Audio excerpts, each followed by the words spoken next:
चलिए टेस्ट करते हैं आपका इन्वेस्टिंग आईक्यू। फंडामेंटल एनालिसिस का एक बेहतरीन कॉन्सेप्ट, गवर्नमेंट पॉलिसी ट्रैप।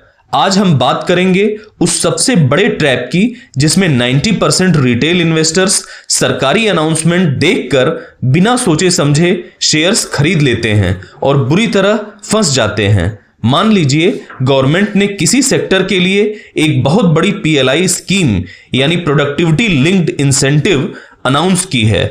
इस न्यूज के आते ही एक समझदार लॉन्ग टर्म इन्वेस्टर के तौर पर आपका पहला कदम क्या होगा? ऑप्शंस को ध्यान से देखिए। ऑप्शन ए, उस सेक्टर के सबसे सस्ते या लो पीई स्टॉक को तुरंत बाई करना।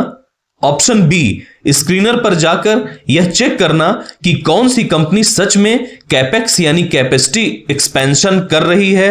या ऑप्शन सी, अनाउंसमेंट होते ही सेक्टर की टॉप मार्केट लीडर कंपनी में आंख बंद करके पैसा लगा देना। अपना जवाब नीचे कमेंट्स में लॉक कीजिए। आपके पास 5 सेकेंड्स हैं।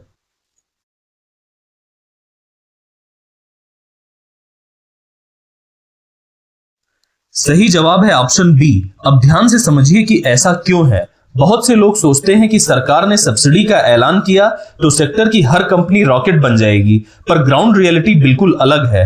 पीएलआई का मतलब होता है प्रोडक्शन लिंक्ड इंसेंटिव, यानी सरकार कंपनी से कहती है कि तुम सिर्फ बातें मत करो बल्कि ग्राउंड पर अपनी मैन्युफैक्चरिंग और सेल्स को बढ़ाओ। जितनी ज्यादा एक्स्ट्रा सेल्स तुम करोगे हम तुम्हें उतना ही कैश इंसेंटिव यानी कैशबैक देंगे। इसका मतलब यह है कि जब तक कंपनी असल में नया मैन्युफैक्चरिंग प्लांट नहीं लगाएगी और अपना प्रोडक्शन नहीं बढ़ाएगी तब तक सरकार उसे 1 रुपए का भी इंसेंटिव नहीं देगी। यानी पूरा खेल कैपेक्स का है।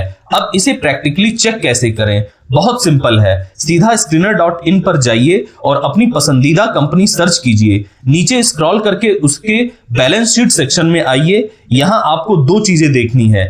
पहला, कैपिटल वर्क इन प्रोग्रेस यानी CWIP। अगर यह नंबर लगातार बढ़ रहा है तो इसका मतलब है कि कंपनी की नई फैक्ट्री या प्लांट अभी बन रहा है। और दूसरा, नेट ब्लॉक या फिक्स्ड एसेट। जब वह प्लांट बनकर तैयार हो जाएगा तो यह नंबर बढ़ जाएगा। अगर यह दोनों नंबर सालों से फ्लैट हैं तो समझ जाइए कि कंपनी कोई नया प्लांट नहीं लगा रही और उसे पीएलआई का कोई फायदा नहीं मिलने वाला।